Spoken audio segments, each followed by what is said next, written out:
জাতীয় সংসদ নির্বাচনে প্রাথমিকভাবে মনোনয়ন দেওয়া প্রার্থীদের মধ্যে পরিবর্তন এনেছে বিএনপি। সেই সঙ্গে যুগপৎ আন্দোলনের সঙ্গীদের কয়েকটি আসন ছেড়ে দেওয়া হয়েছে। সমঝোতার মাধ্যমে বিপ্লবী ওয়ার্কার্স পার্টির সাধারণ সম্পাদক সাইফুল হককে ঢাকা 12 আসন ছেড়ে দিয়েছে বিএনপি। এই আসনে বিএনপির প্রার্থী হিসেবে মনোনয়ন দেওয়া হয়েছিল যুবদলের সাবেক সভাপতি সাইফুল আলম নীরবকে। চট্টগ্রাম 4, সীতাকুণ্ড ও আকবর শাহ পাহাড়তলী আংশিক আসনে বিএনপির ঘোষিত প্রার্থী কাজী সালাউদ্দিনের পরিবর্তে মোহাম্মদ আসলাম চৌধুরীর নাম চূড়ান্ত করা হয়েছে। আসলাম চৌধুরী চূড়ান্ত মনোনয়ন পেয়ে শনিবার সকালে সীতাকুণ্ডের নিজ বাসভবনে স্থানীয় নেতাকর্মীদের সঙ্গে মতবিনিময় করেছেন।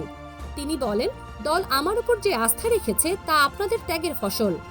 এদিকে চট্টগ্রাম 10 আসনে মনোনয়ন পেয়েছিলেন বিএনপির স্থায়ী কমিটির সদস্য আমির খসরু মাহমুদ চৌধুরী। বর্তমানে তাকে চট্টগ্রাম 11 আসনে প্রার্থী করা হয়েছে। গত 9 নভেম্বর প্রাথমিক মনোনয়ন ঘোষণা পর্বে এই আসনটি ফাঁকা রেখেছিল বিএনপি। অপরদিকে চট্টগ্রাম 10 আসনে এখন দলটির প্রার্থী করা হয়েছে বাংলাদেশ জাতীয়তাবাদী পাট শ্রমিক দলের সভাপতি সাইদ আল নোমানকে। তিনি বিএনপির প্রয়াত ভাইস চেয়ারম্যান আব্দুল্লাহ আল নোমানের ছেলে।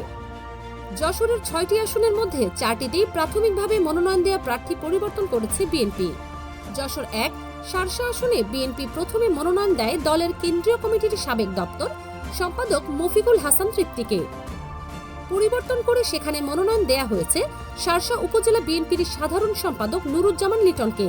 যশোর 4, বাঘারপাড়া, অভয়নগর উপজেলা ও বাসুন্দিয়া ইউনিয়ন আসনে প্রথমে মনোনয়ন পান দলের কেন্দ্রীয় নেতা ইঞ্জিনিয়ার টিএস আইয়ুব। নতুন করে পেয়েছেন দলের অভয়নগর উপজেলা কমিটির সভাপতি মতিয়া রহমান ফারাজি। যশোর 5, মনিরামপুর আসনে প্রাথমিকভাবে দলীয় মনোনয়ন পান দলের উপজেলা কমিটির সভাপতি অ্যাডভোকেট শহীদ ইকবাল হোসেন। পরে জোটের শরীক জমিয়ত ওলামা ইসলামের একাংশ সিনিয়র যুগ্ম মহাসচিব মুফতি রশিদ বিন ওয়াক্কাসকে মনোনয়নপত্র দেয়া হয়।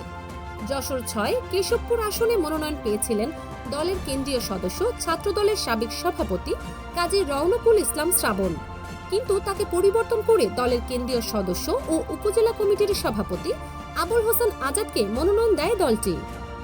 পিরোজপুর 1, নাজিরপুর, পিরোজপুর সদর ও জিয়ানগর আসনের চূড়ান্ত মনোনয়ন পেলেন বিএনপির কেন্দ্রীয় কার্যনির্বাহী কমিটির সদস্য জেলা বিএনপির সাবেক আহ্বায়ক অধ্যক্ষ আলমগীর হোসেন।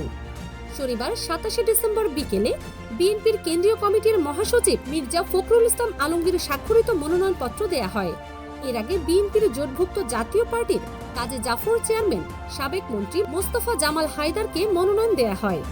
এ নিয়ে বিএনপির স্থানীয় নেতাকর্মীদের মধ্যে ক্ষোভের সৃষ্টি হয়। তাছাড়া মোস্তফা জামাল হায়দার প্রবীণতার শারীরিক অসুস্থতার কারণে মনোনয়ন পরিবর্তন করে বিএনপির দলীয় প্রার্থীকে দেয়া হয়েছে।